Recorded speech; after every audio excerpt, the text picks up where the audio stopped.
Hey, Brandon here with my buddy Christian again from Multifamily Strategy, and I asked him to come in today to talk about recent closings I'm watching. So if you follow my channel, you know that I track every multifamily deal that closes in the Western Washington area, the Puget Sound region. And last week, I was kind of blown away it's this time of year, the holidays, even though investors are not like residential buyers, they are looking all year round.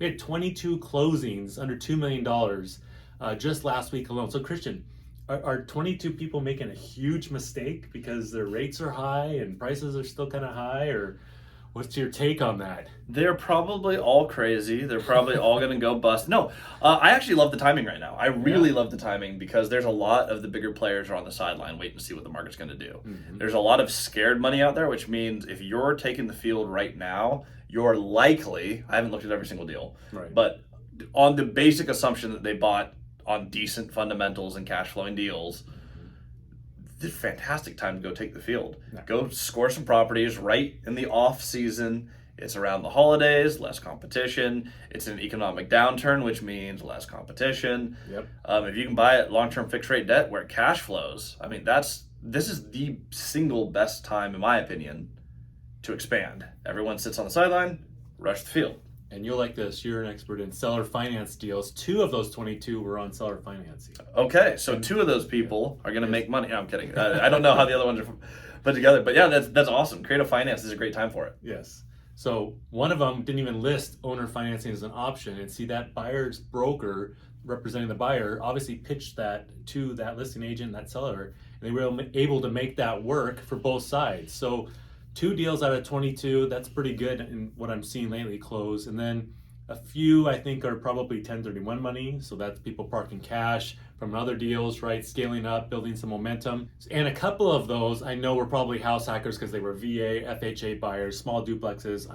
Without a doubt, house hacking is probably their plan. So again, I don't think that 22 people are probably going to hit home runs. No, I don't think 22 people are all idiots, right? So, but just understand that people are still taking action. We just talked about this in another video, right? You got to buy your first one and create that momentum, keep things going.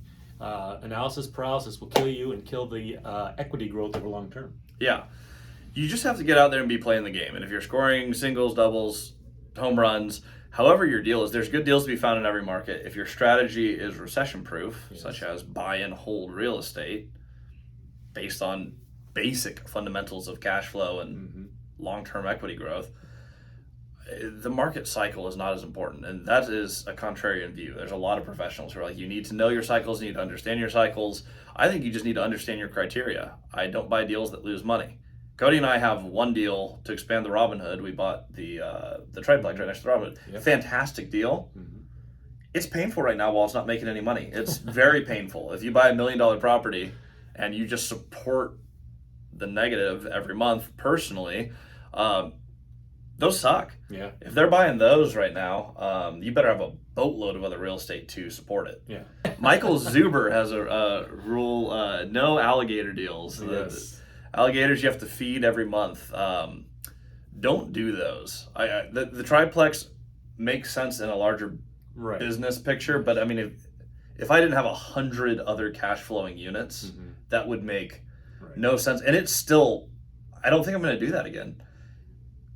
That one's worth it, and that is the only exception to the rule. Land acquisition play too, right? Because you're expanding basically your footprint out there, which was pretty important. So yes, and you do have more units to help subsidize the one that you need to stabilize. Yep. Most first-time investors, we're trying to get them to have that first acquisition cash flow from day one, or at least in the immediate future, to stabilize things. Yeah, but tying it back to your point on, are all the people who just bought a deal dumb? If they bought alligator deals, yeah. If they bought cash flowing deals based on good fundamentals, you can do that anytime, any market, anywhere, any season, any time of month. I can list the any's all day. Yep. A good deal is a good deal. A good investment's a good investment, especially in a time like this when banks pay you absolutely nothing to park your money and inflation eats your money at like 9, 10, whatever percent it actually is. They got in the game and they placed capital. They're going to do well. I'm proud of the ones I saw out of the 22 that were VA or FHA, the house hacking people, because they're probably looking at an alternative of continuing to rent. But now they actually own something, and they have other tenants that are going to help subsidize that mortgage payment, and they're growing their rental portfolio now. So it's awesome. All right, I'm gonna let you go. I appreciate it. Check Cody and Christian out on Multifamily Strategy. They have a great program there. And thank you for watching. Subscribe.